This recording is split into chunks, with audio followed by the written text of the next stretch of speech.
Welcome to the Slop Farm. Enjoy the video. You start inside any app that accepts text. Tap a text field to bring up Samsung Keyboard. Once the keyboard appears, tap the emoji or smiley icon. If you don't see it, long press the comma or globe key to reveal emoji. This opens the emoji panel where Kaomoji Live.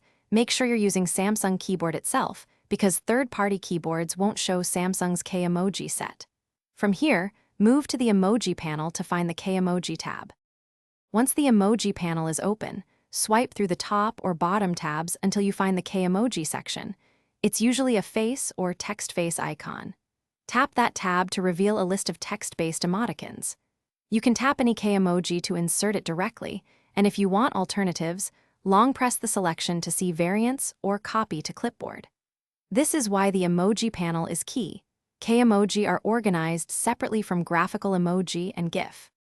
If you don't see a Kaomoji tab, open Settings, go to General Management, then Samsung Keyboard Settings. Once there, enable the Kaomoji option or add emoji and symbols to your keyboard layout. This makes the Kaomoji tab available.